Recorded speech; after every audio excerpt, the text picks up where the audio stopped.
Okay, I welcome all of you to Wednesday Sutta teaching session. So in this session we are taking Sutta and we are discussing that. Basically the idea is to get some insight through various teachings of the Buddha and in particular try to use them in our practice.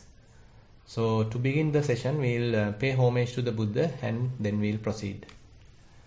සාදු සාදු නමෝ තස්ස භගවතෝ අරහතෝ සම්මා සම්බුද්දස්ස නමෝ තස්ස භගවතෝ අරහතෝ සම්මා සම්බුද්දස්ස නමෝ තස්ස භගවතෝ අරහතෝ සම්මා සම්බුද්දස්ස. In this session I have taken Sabbasava Sutta. This is the second sutta in Majjhima Nikaya, and this is quite wonderful sutta which Buddha explains a certain level of kilesas, certain level of defilements. As I have discussed in the very first day, there are three levels of defilements that according to the teaching. The very first level is where we are doing some sort of a transgression, vitikkama. We couldn't control ourselves, so we may be blaming someone, we may be hitting someone. Likewise, we are transgressing the precepts. So that level is called transgressive level or vitikkama kilesa. And then even though we may be able to stop such, still there may be ongoing thoughts inside the mind, and therefore a certain level of thoughts may be available, and it could be due to various defilements. And this defiled mind states are called pariyutthana kilesa, where the surface level of the mind is very much occupied with various defilements. And these are, in a way, we can understand. That is, whenever there are certain amount of defilements available in the mind, we can even recognize it. And even if we can't control ourselves and then we are breaking the precepts and maybe hitting another person, killing another animal, and maybe lying, slandering, and all that kind of different transgressions, that also we can understand. But Buddha is talking about certain hidden layer of defilements, and they are sometimes called anusaya. Those are latent tendencies, and also and another way it is defined or explained as asavas or influxes. So in this sutta, Buddha is explaining 7 ways to overcome those stains, those influxes. So why they are called influxes is that actually we discussed these points in the very first day. That is where when certain defilements are very much resident in our mind for a long time, they make some amount of tendency. They make some kind of a habit in the mind. Now later the mind becomes fairly conditioned, fairly programmed to work in a certain way. So whenever certain say form is taken to the mind, then there's a certain pattern of thinking going to trigger. If we hear a certain sound, there's a certain pattern of thinking going to trigger. If we get some smells, again another pattern of thinking going to trigger. Whenever we are going through some taste, certain pattern of thinking is going to trigger. So likewise, so we seems to have certain pre-programmed structures. So we can say in today's in software point of view, those are like stored procedures. So in the mind there are certain stored procedures. So according to the external stimuli, so that kind of a stored procedure, that kind of a latent tendency, that kind of a hidden tendency going to trigger. So we then are very much like robots, because we are pre-programmed, our mind is conditioned. So in a way there is no freedom in that sense. So therefore Buddha is coming out with various strategies to overcome these latent tendencies, hidden tendencies, and that is why this sutta is quite interesting and quite important. So we discussed 7 strategies. Now we are actually discussing 7 strategies. The first one is by seeing, recognizing. So this is one of the most important aspects discussed in this sutta. That is number 1, Dassana Pahatabba. By properly directing our mind in proper thinking, proper way of thinking, change in the perspective. So this is very much the important part in Dassana Pahatabba, where Buddha advises us to go to the source rather than just being the surface level, just on the superficial level. Go to the source, go to the root, and that is where the Yoniso Manasikara is heavily emphasized. So in Yoniso Manasikara, so we are asked to go to the source without just hang around in the surface. So now we are very much go to the root and trying to find out the real causes. Suppose when there is a kind of a sight happens, when we are seeing something, so rather than simply going to our habitual way of thinking, so probably we can think how it is happening. We can go to the root, how these things are operating as a cause and effect relationship. So likewise, we can in a way somewhat introduce some wisdom according to the teaching. Now this actually requires a certain amount of understanding. So that is where mentioned here in whenever someone is well educated in that sense of the Buddha's teaching, he had heard Buddha's teaching, he is trying his best to live according to it, and he has associated good people, noble people or some good people, and as a result he has some understanding about what to think and what not to think, or what is beneficial to think or what is not beneficial to think, what is harmful to think. As a result, he is trying his best to think what is useful, what is beneficial, and he is trying his best to not to think what is harmful. So as a result, Buddha says, what happens is that the unarisen taints does not arise and the arisen taints are abandoned. Because he know how to handle the mind, he know how to use the mind effectively, and he know how to think properly, wisely. So as a result, he is thinking in a certain manner which will reduce the arisen taints, which will reduce the arisen asavas, activated asavas, and it will avoid the arising of new asavas. So therefore this way of thinking is quite interesting, quite important. And Buddha says, in this sutta, Buddha has given primarily to the focus for 4 noble truths. So we discussed that also, where if we want to think something, Buddha is asking us to reflect, come back to ourselves, just to investigate the mind and see whether there is any kind of unsatisfactoriness, any kind of suffering, any kind of dukkha. So this in a way requires certain amount of mindfulness. So this is where mindfulness comes to the front, where we can't do this activity without mindfulness. So we need certain amount of clarity of the mind, and again already established mindfulness, and then only we would be able to recognize if there is any unsatisfactoriness available in the mind. Otherwise, we simply become a victim of the ongoing thought process.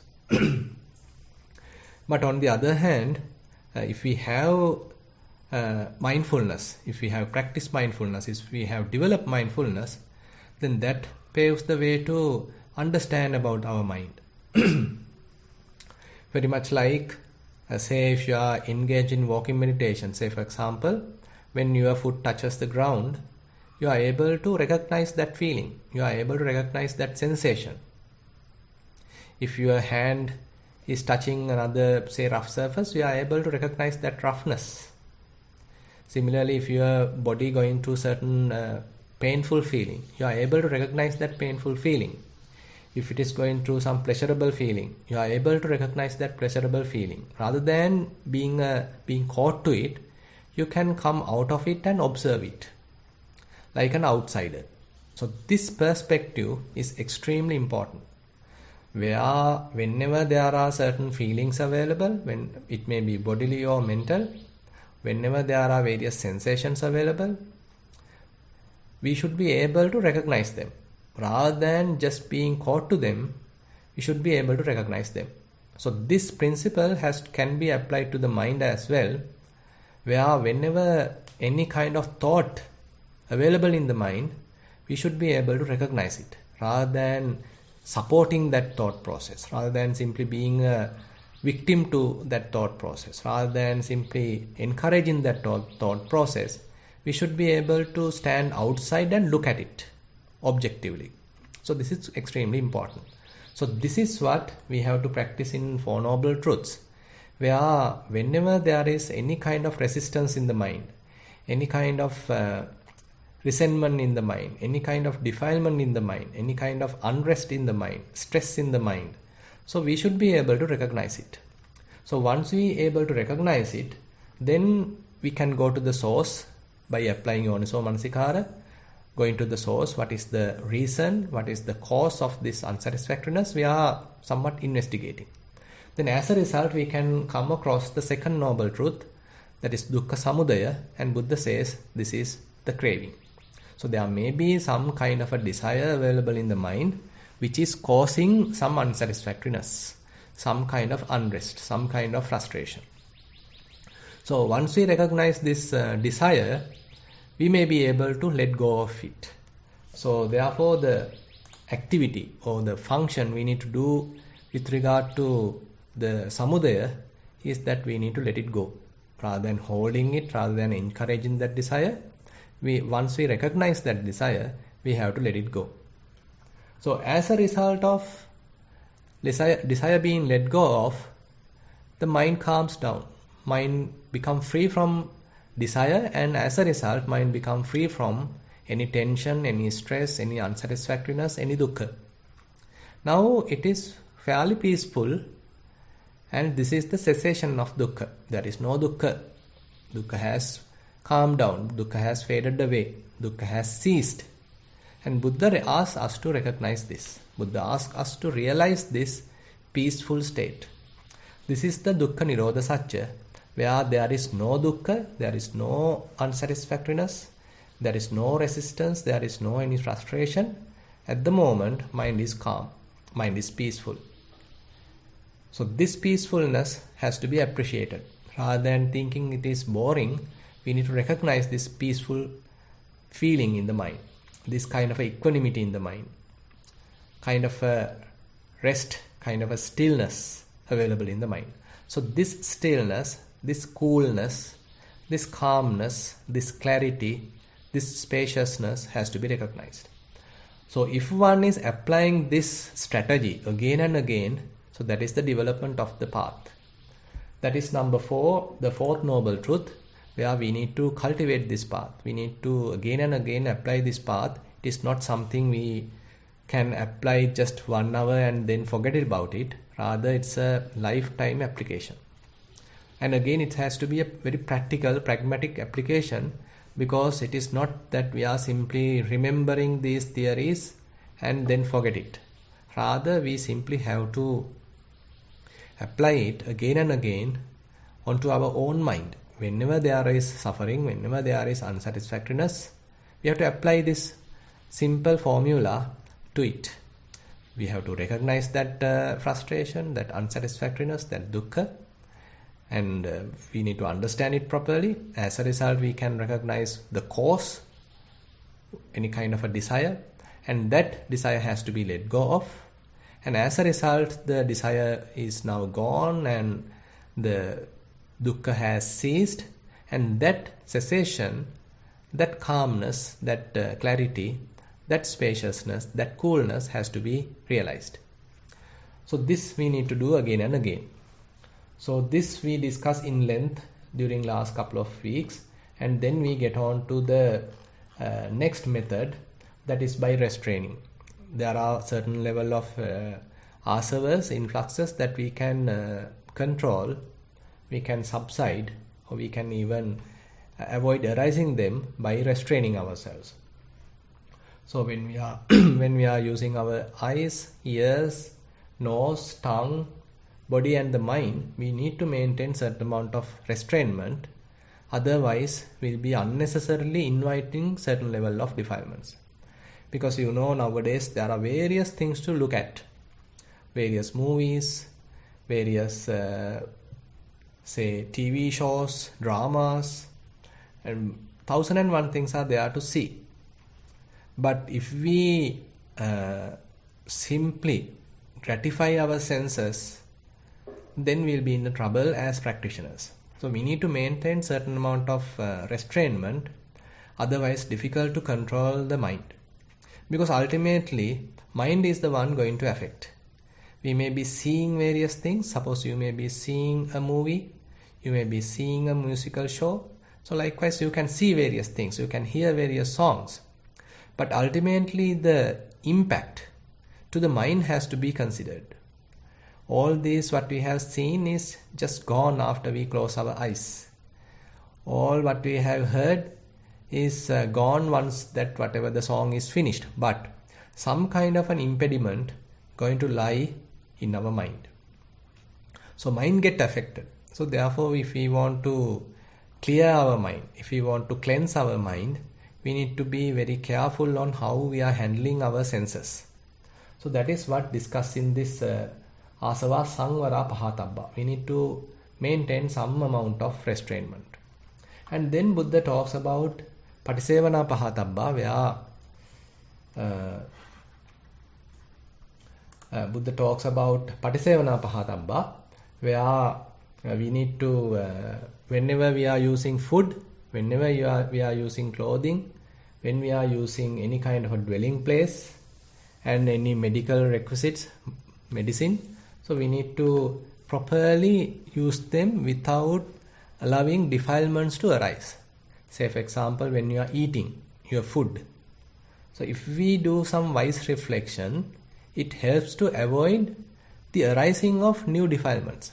Say if you think that this is extremely delicious food and I am the one only having this kind of food, no one else is having this kind of food, and then certain amount of conceit going to arise. On the other hand, if you have the other side, why I have to eat like this kind of some very raw food, why can't I get all the delicious food, why someone else is having all this delicious food, why not me? So if you think like that, then kind of a depression, kind of a jealousy can arise. But on the other hand, if we know why we are eating, what is the purpose, then we in a way very realistic, and we know the amount of food, what is the benefit of that food, and we are simply eating it to maintain the body and to continue our practice, then we know the proper reasons.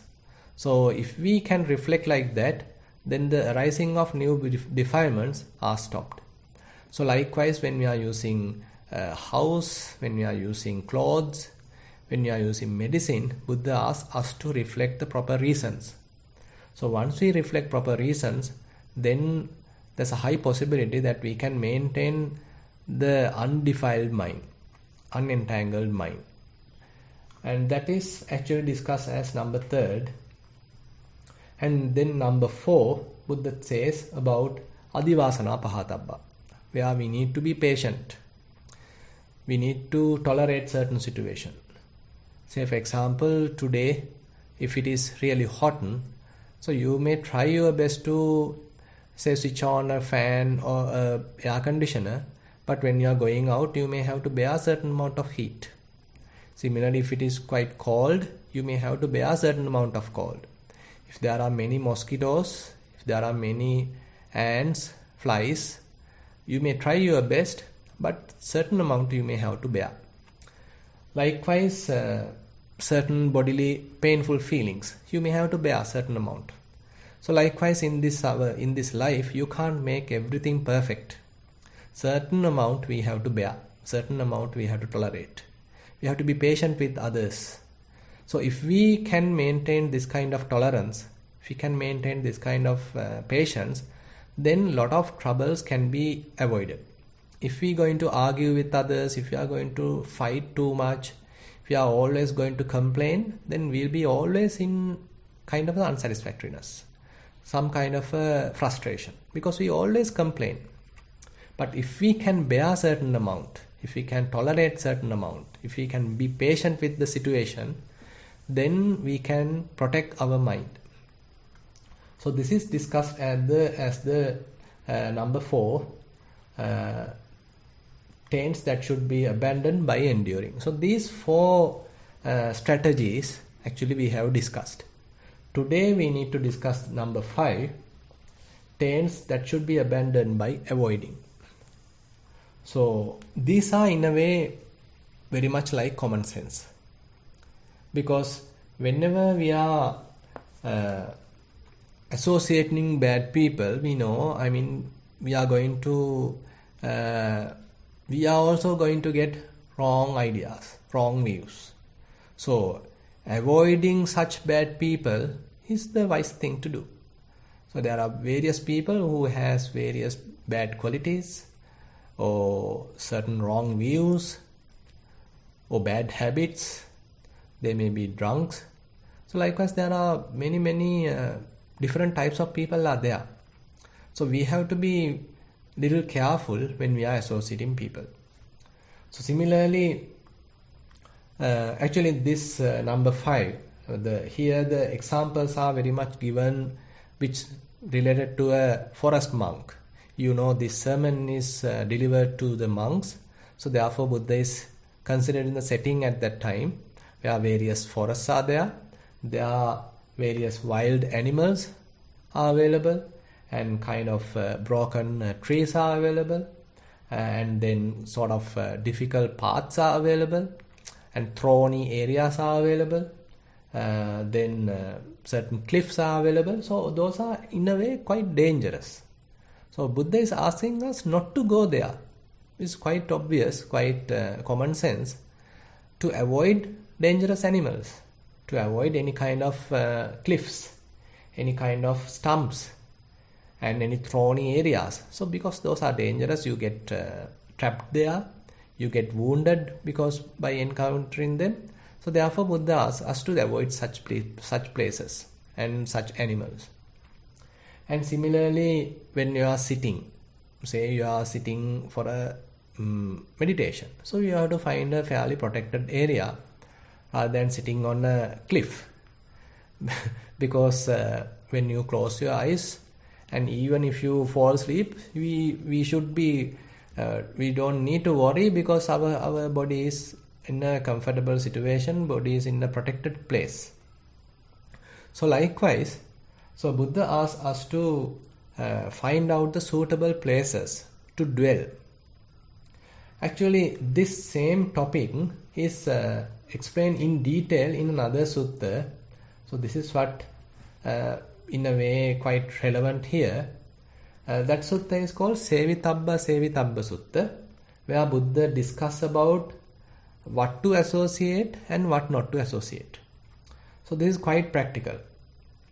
So in this sutta, Buddha says certain bodily conduct has to be associated in case it is developing wholesome states. And again, unwholesome states are diminished. I think you get the point. Now, if there is any kind of bodily conduct which helps to develop wholesome states in the mind, and which helps to diminish unwholesome states in the mind, so that kind of a bodily conduct, Buddha asks us to associate, Buddha asks us to practice. Say on the other hand, the opposite. If certain kind of bodily conduct is detrimental to your practice, is detrimental to your wholesomeness, and it is kind of arousing the unwholesome states in the mind, then we should not associate such bodily conduct. So therefore Buddha says these bodily conducts are 2 categories, can be divided into 2 categories. The ones which is suitable to associate, that is sevitabbampi, and certain ones are not suitable to associate, asevitabbampi, not to be associated. So the not suitable ones, detrimental ones, harmful ones, we should not associate. I think the point is clear. So whenever we do any kind of a bodily activity, we need to check whether this is harmful to me, harmful to the others, or whether this is beneficial to me and beneficial to the others. And again, most importantly, whether this is increasing the wholesome states in the mind and reducing or decreasing the unwholesome states in the mind. Or is it increasing the unwholesome states in the mind and reducing the wholesome states in the mind? So we need to choose. Suppose you are going to talk with someone. If that conversation going to arouse various defilements, going to arouse anger in you, going to arouse kind of restlessness in the mind, so that indicates unwholesome states are going to arise and wholesome states are going to reduce. So in such situation, better avoid that kind of association. So similarly, Buddha says verbal conduct. There may be various things we may be talking, we may be discussing. So that discussion, that speech, if it is contributing towards the arising of good states in mind, wholesome states in mind, and reduces the unwholesome states in mind, so then better continue such speech, continue such discussion, associate such discussion. On the other hand, if we are engaged in certain discussion or any kind of a speech which is detrimental to the wholesomeness, which is in a way increasing unwholesome states in the mind, then Buddha asks us not to associate such verbal conduct. Similarly, the mental conduct, where we may have kind of thoughts in the mind. So if we feel that if I am going to encourage this kind of thinking, if my mind get further polluted, if my mind get further entangled, if the mind going to get further corrupted, then such kind of thoughts should not be associated, should not be encouraged. On the other hand, if there is certain kind of loving kindness thought, compassionate thought, humble thought, and kind of a wise thought, then associating such thought may be useful, and it may lead to further improve the wholesomeness in the mind and may reduce the unwholesomeness in the mind. So therefore Buddha asks us to associate such mental state. Similarly, if there is any kind of a inclination in the mind, so sometimes mind likes to think a certain way, sometimes mind likes to think in a certain pattern. So we need to recognize that, and accordingly we have to encourage it or to avoid it. And there may be various perceptions in the mind, and there is different views in the mind. So there we need to be in a way quite selective on what are we going to associate. So this is our choice. It is not that we simply have to go through each and everything. Rather, we have to be selective on what we are associating. So this is what basically encouraged in this sutta. So whenever there is forms, sounds, odors, flavors, tangibles, mind objects, that is Rupa, Saddha, Gandha, Rasa, Pottabha, Dhamma. So these are the typical sense stimuli. So Buddha asks us to be selective on these. So what is the selection criteria? That is depending on whether these are beneficial to us, in the sense that whether they are promoting wholesomeness in the mind, or are they promoting unwholesomeness in the mind. If something is promoting wholesomeness in the mind, Buddha is giving recommendation, okay, you can associate. If it is promoting unwholesomeness in the mind, Buddha asks us to avoid it. And there may be various clothes, maybe certain food, certain houses, any dwelling places, villages, towns, cities, countries, and persons. Whatever we associate, we have to be little selective, because it is quite difficult at the beginning to protect the mind, because mind is, suppose you are just started your practice and you are just trying to develop the mindfulness. If you start to associate all the people, all the variety of people, they may tell 1001 things. Some may encourage you, some may discourage you, some may give various other opinions. So you may get more confused. On such situation, you have to be selective on whom I am going to associate. Who are my Kalyana Mittas? So therefore, as practitioners, when we start our practice, certain amount of our friends might going to leave. And some other new friends going to come, because we recognize who are helping us, who are guiding us, who are helpful in this path.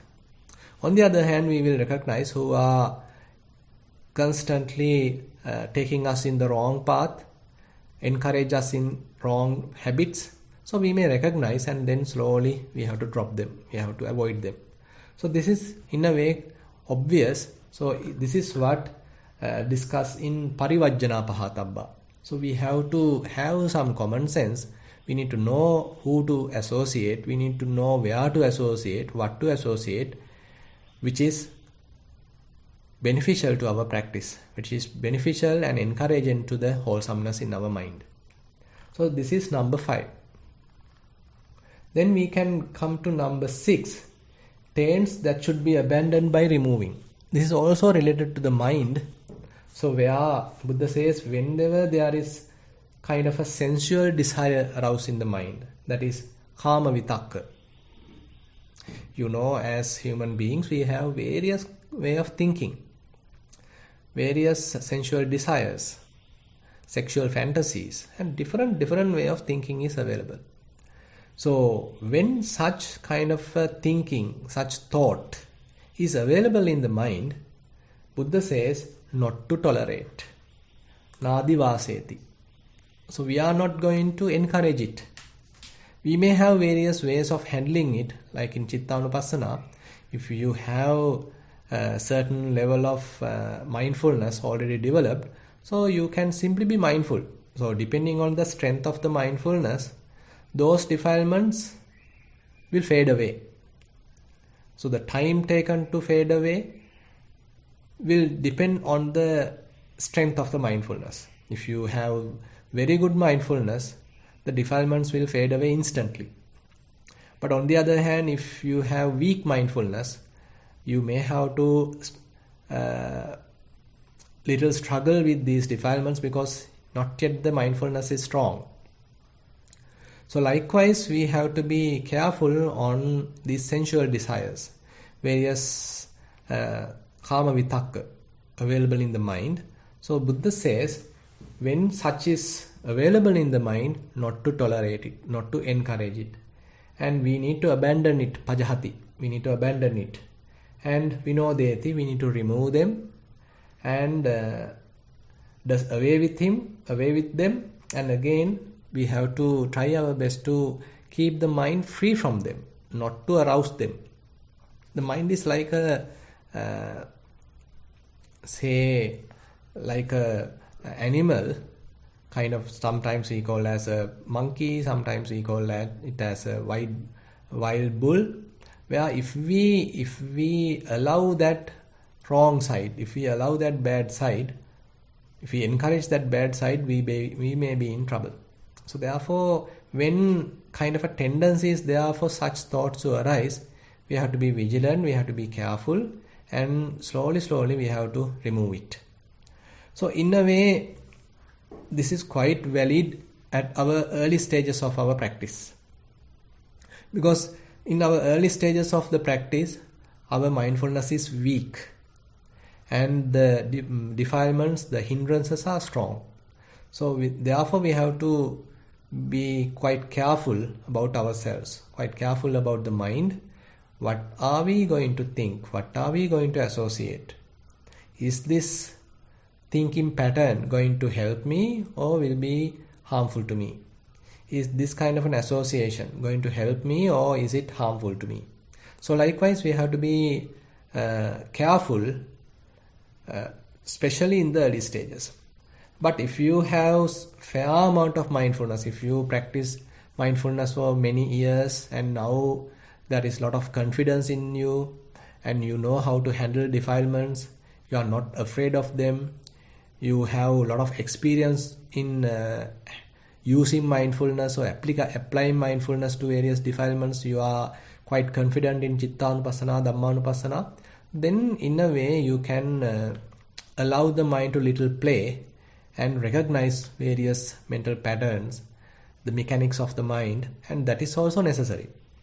But if we are still in the early stages, we have to be careful because still we are not matured enough, we are not strong enough, we don't have much confidence. On such situation, avoidance, restrainment, and when certain defilements are available, to remove them early is quite advisable. And then the recent thought of ill will. So when there is a kind of a vyapada, any kind of ill will going to arise in the mind. Suppose you are meeting someone and that conversation lead to some resentment in the mind. Some anger is now arising in the mind. So if you can recognize that anger, so we should not promote it. We should not encourage that anger. So we have to be vigilant. Okay, now anger is going to arise. If I promote this, I may even blame this person. I may hit this person. So therefore, I have to little control the mind, or little I have to start a mechanism, a method to overcome this aroused anger. So we always have to be therefore on check about the mind. We have to be watchful about the mind. And on the other hand, any kind of cruelty, any certain thought of cruelty, vihimsa vitakka. So if such thought is there, so assuming, suppose like you are thinking bad of another person, let him kill or let him die, let him get caught to something, or likewise if you have some bad thoughts about certain person, certain another thing, so in a way it is harmful to the mind. And you are thinking bad of another person, but that very thought is harmful to ourselves. So you can't hurt another person without hurting yourselves. So therefore, whenever any kind of anger is available in the mind, we are the ones going to burn. We are the ones going to be hurt. So therefore, if we know that, we need to, when such anger is present in the mind, slowly, we have to allow it to fade away. We have to allow it to, we need to apply mindfulness. We need to be aware of it, and without being caught to them, we have to observe it and let it go. So these are certain mechanics or certain strategies Buddha mentioned, and in general Buddha says whatever the arisen unwholesome state, so we should not tolerate, we should not encourage it, but we need to abandon it, we need to remove it, and we have to maintain a mind which is free from such defilements. So maintaining such defilement free mind, certain clear mind, pure mind, wholesome mind is quite important, because this wholesomeness has to be encouraged, because so that is what going to cleanse the mind, that is what going to strengthen the mind. And whenever unwholesome states are available in the mind, we should be aware of them, and accordingly we have to let them go without promoting them, without encouraging them. So actually this we can even relate with the virya. You know, virya also has 4 aspects. Basically, to whenever unwholesome states are available in the mind, we have to remove it, and that is one kind of a virya, one kind of an effort. And when there is no any unwholesome states, we have to keep the mind free without allowing unwholesome states to arise. So that is another virya. On the other hand, if there are no wholesome states in the mind, we have to have effort to develop such wholesome states. And again, if there are some wholesome states available in the mind, we should do our best to cultivate such wholesomeness, develop such wholesomeness, protect such wholesomeness, and to complete, to fulfill that wholesomeness. So those are the 4 types of virya, Sammapadhana, Buddha has preached. So this is also applicable here. I mean, fairly resembles with this teaching where we have certain amount of virya, energy, to look at the mind and to encourage wholesomeness and to discourage unwholesomeness. So mind therefore become spiritually strong, quite clear, and we are becoming confident about our practice. So as a result, the defilements going to reduce. These asavas going to reduce because they are not getting a chance to propagate. They are not getting a chance to increase. Because these asavas, influxes, are encouraged or going to grow only when we practice that pattern. Say for example, whenever you see someone, if some kind of bad thought going to arise, if some resentment going to arise, if you do it again and again, then only it's going to encourage, that pattern going to be strengthened. But assume that you are not doing it. You know that the certain thought pattern is now triggered, but if you recognize it and allow it to fade away, then that pattern is not going to encourage. That pattern, on the other hand, going to discourage. We are not promoting that thought pattern. We are not promoting that tendency. We are not promoting that underlying habit. Rather, we recognize it. Rather, we simply allow it to fade away, to weaken it.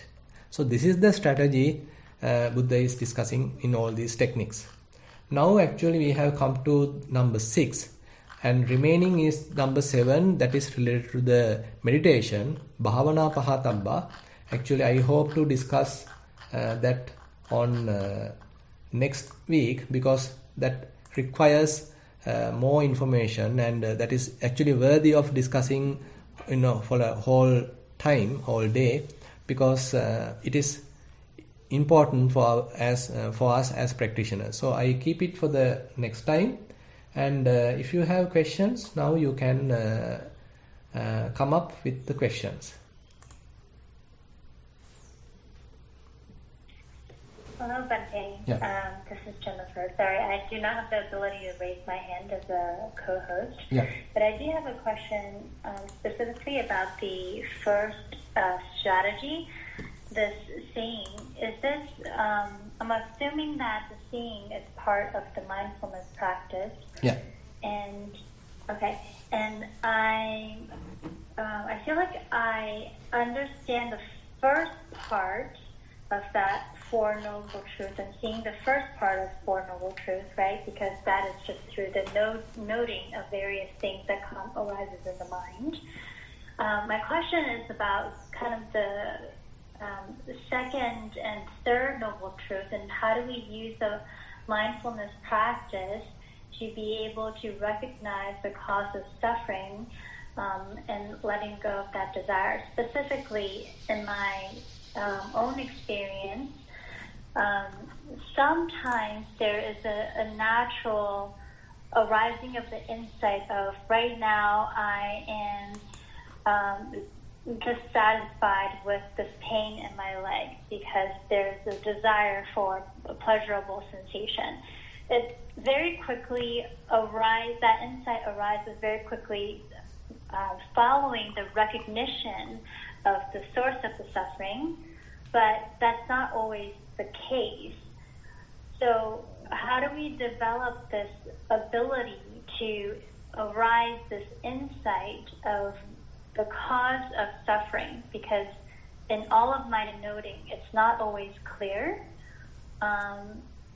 So that's the second noble truth. And as for the third noble truth, sometimes just by recognizing the unsatisfactoriness, kind of that desire just automatically disappears and goes away.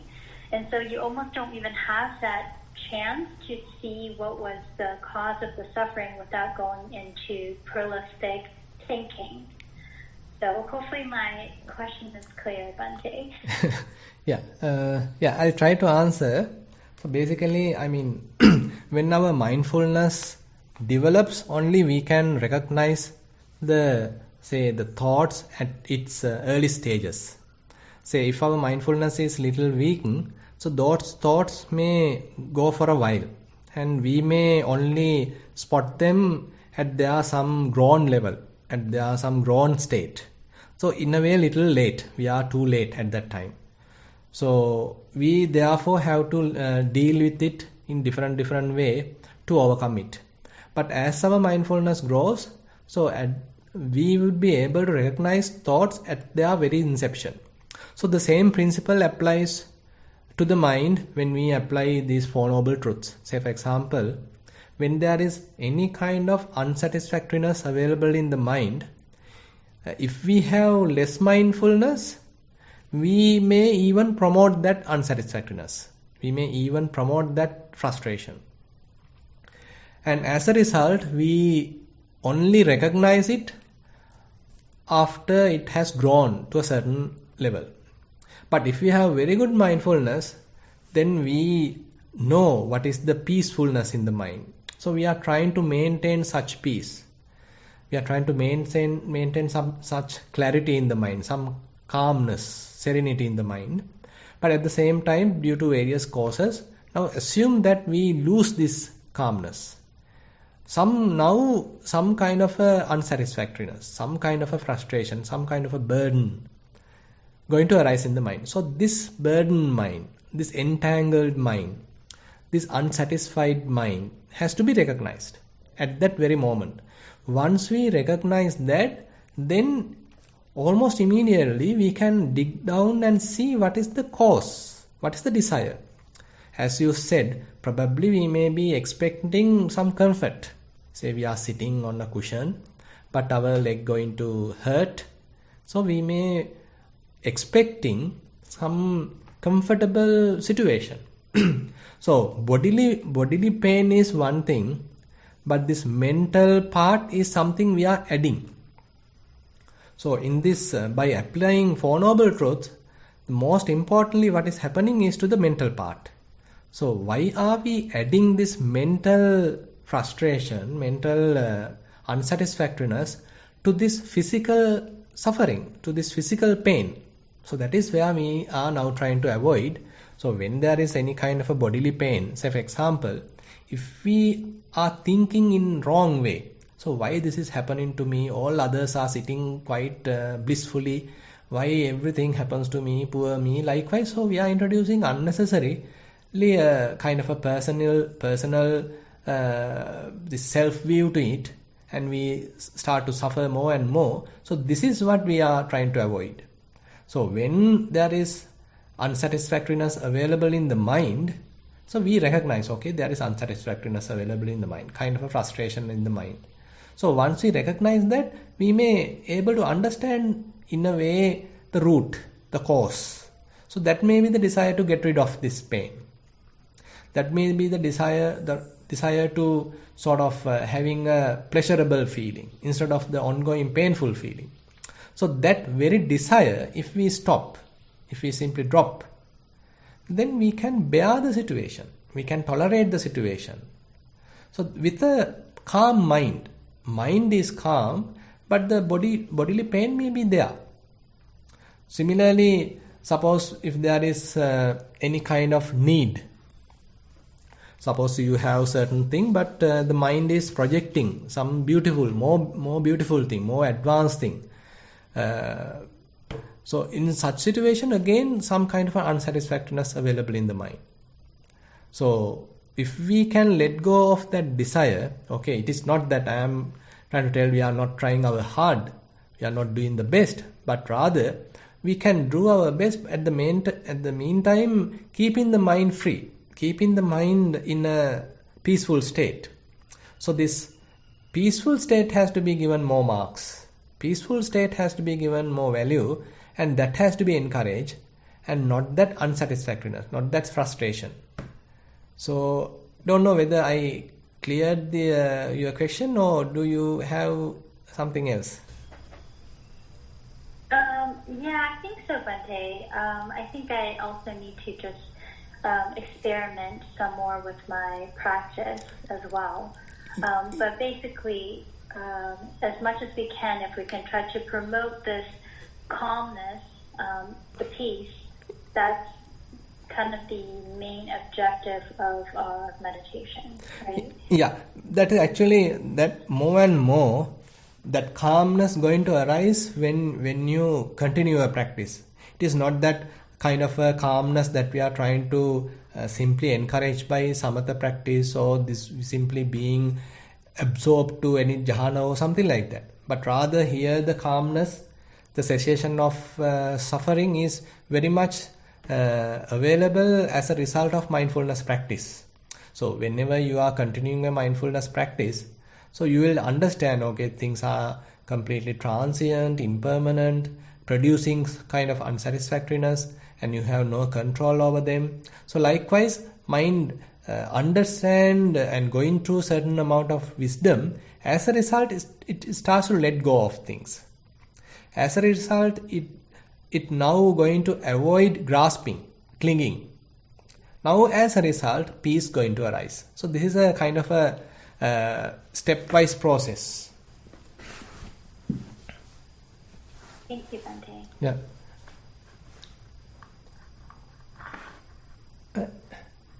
Anyone else has anything? Bhante, Yeah.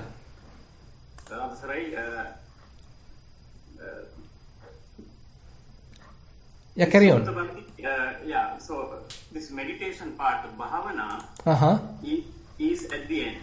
Yes. And also in Girimananda Sutta, and even like stanzas like, Sabba Papa Sakaranang Kusala Sampada. So the Sachitta Pariyodapanam is always coming to the last time. So, but my understanding is that we have developed all these things in the same time, simultaneously. Yes. But why it is always at the end? Actually, some people even suggest or promote not to meditate, and firstly you have to finish or complete or understand fully the previous items and the suttas. But strangely, for some reason, the mind development part is always at the end. Yeah. Is there any reason, or any reason for that? No, actually, this 7 strategies, even though they have ordered like this, so we can't say it has kind of a chronological order. So it is not that we first do Dasana Pahatabba, then we do Sangvara Pahatabba, then we go to Patisevana Pahatabba, then we go to Adivasana Pahatabba, then we go to Parivajjana Pahatabba. There is no that kind of a linear relationship. I mean, all these methods are applicable then and there, depending on the situation. All are circumstantial. Say, for example, you are traveling by a train. So at that time, suppose there is a drunken person and he may be scolding you. At that time, if you have to do some kind of a patience, because you are not going to sort of blame that person and get in trouble. Rather, you simply endure it. And again, suppose you may try to avoid that person. And it depends on the circumstance, and we have to apply different methods accordingly. And once you come back home, you may start to develop your mindfulness and get into number 7. You are trying to develop mindfulness, trying to develop the various mental qualities, spiritual qualities. So likewise, all these 7 are applicable, all these 7 methods are useful, and what to apply, which method to apply depend on the situation. And On the other hand, there are certain other suttas which starts with mindfulness and then has, which is actually leading towards the development of the morality, leading towards the development of the understanding, right view. So that is also there. For example, if you consider Sati Sampajanya Sutta. Sati Sampajanya Sutta is available in Anguttara Nikaya. So there the practice, the beginning is with mindfulness and then it is getting coupled with Sampajanya, clear comprehension. Then Sati Sampajanya go hand in hand. And it is leading to develop Hiriyottappa, the moral shame and moral fear, which is causing to develop the Kaya Sucharita, Vachi Sucharita, Mano Sucharita. Now you are little careful about how you are using your body, how you are using the words, how you are using the mind. So kind of restraint going to build up. So this restrainment going to build the Sila. And this Sila going to develop Samadhi. So likewise, a beautiful relationship is mentioned in this Sati Sampajanya Sutta. Starts with Sati Sampajanya. Therefore, various approaches are there. And therefore, we can't say, according to Sabbasava Sutta, these 7 strategies are in a particular order and we have to apply strategies in order. It is not. All these strategies we have to apply depending on the situation. When the situation where we need to tolerate, we need to be patient, that strategy has to be applied. If we can avoid kind of bad person, if we can avoid some dangerous place, we can apply that strategy. When there is a defilement aroused in the mind, we can apply that strategy, Vinodana Pahatappa. And when we are in our meditation hour, we can apply number 7, Bhavana Pahatappa. So likewise, this practice, all 7 strategies are strategies we have to use then and there according to the situation. Actually, what I was asking is, that's what I normally kind of do, but some people, some friends, in fact, they say that, okay, we don't have to do meditation, it is at the end. Even actually Arya Sangha Marga also, Samma Sati Samma Samadhi is at the end. So some people tend to think that way. And yes, I was thinking, is that the reason why people don't meditate even? Yeah. But it's always at the end. Except the sutta, as you said, the Sati Sampajanya Sutra, I am not. Probably I can take it maybe as the next session. Maybe we can take that. That's not a long sutta either. So we can discuss certain aspects of Sati Sampajanya Sutta, where Buddha encourages mindfulness practice as the first thing, and it leads to develop all the other necessary qualities. So actually, in a way, the mindfulness practice helps us to understand about the state of our mind. What is whether mind is defiled or whether mind is wholesome. So what is the situation of the current situation? So likewise, it gives some understanding about ourselves. So as a result, we can understand, okay, what is lacking in the mind. So where I need to grow. What are the shortcomings in myself? So this kind of an understanding, kind of a self-revelation, going to arise because of the mindfulness practice. So therefore, starting with mindfulness is definitely going to give a benefit rather than making anything wrong.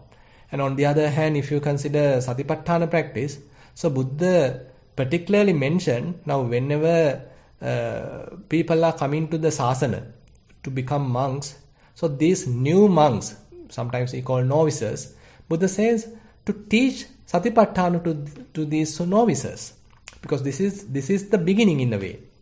So once they know Satipatthana practice, mindfulness practice, so slowly they become sort of self-confident. The path become clear, and they get encouraged, and they going to understand what are the shortcomings they have.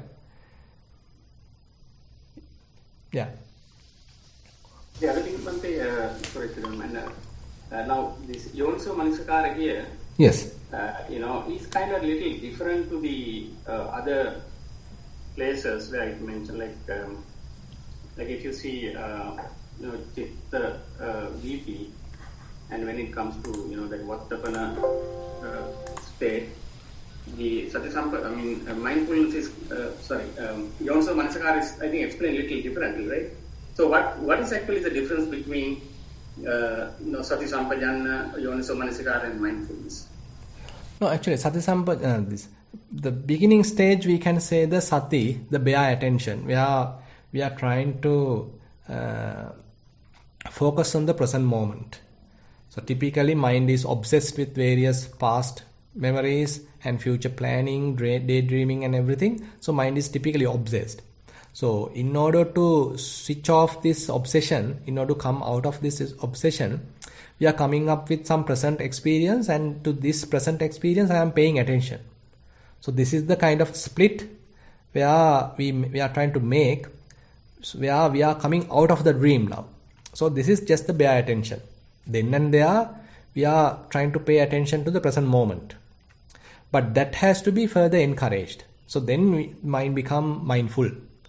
Okay, certain time, say about 5 minutes, I can be mindful. The mind is staying for a while with the present experience. So once we familiarize that, once we promote that, so the mind has the capacity to maintain that mindfulness for quite a long time. Say 15 minutes you can be with the breath. 20 minutes you can maintain that mindfulness.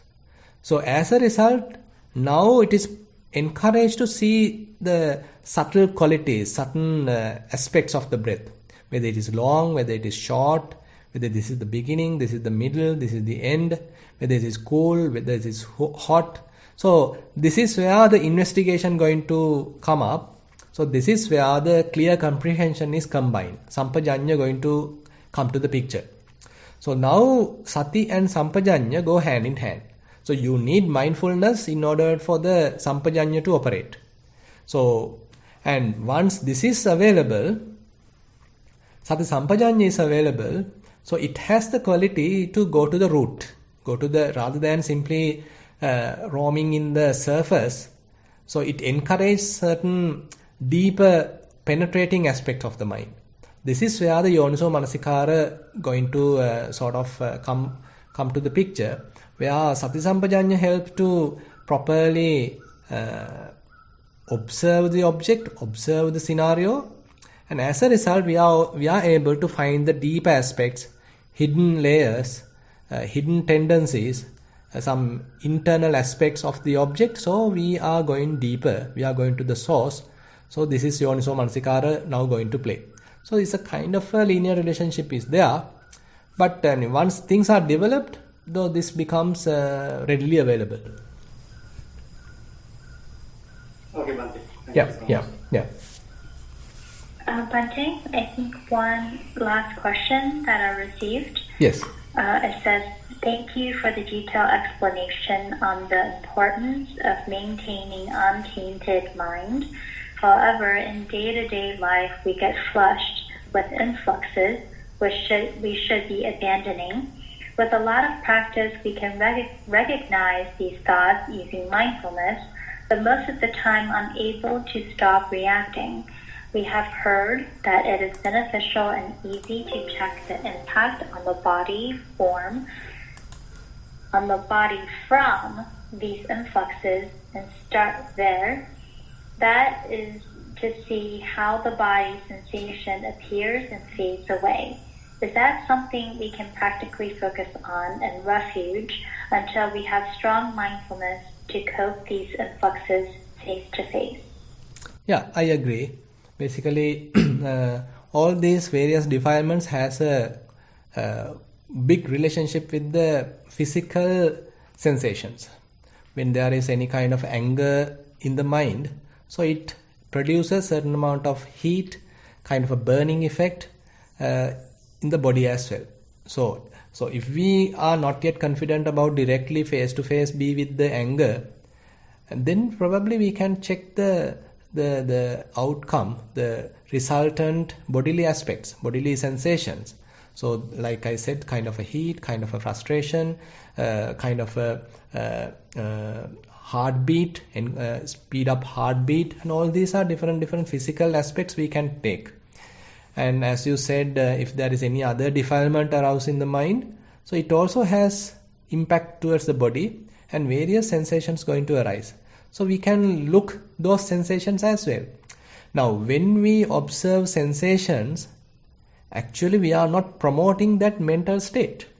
So these mental state themselves don't have much energy. Actually, we are the ones pumping energy. We are the ones encouraging them unknowingly. But with these strategies, what we do is to avoid that encouragement, avoid being caught to them, rather coming out of them and watching them. Or else now here we are diverting our attention to something else. Those are the sensations, and as a result, sensations also going to fade away. And since we are not promoting those defilements, those defilements also going to fade away. So all are different strategies available. So whatever convenient we can apply.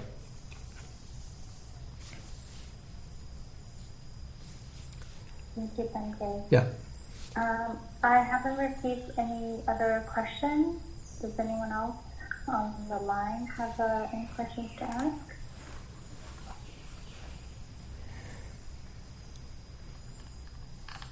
Okay. Yeah. Bhante, thank you very much for your sharing today. Sadhu, sadhu, sadhu. Let me see. Yep, I think we can wrap up today's session. Okay, then we'll wind up the session. So thank you very much for the participation.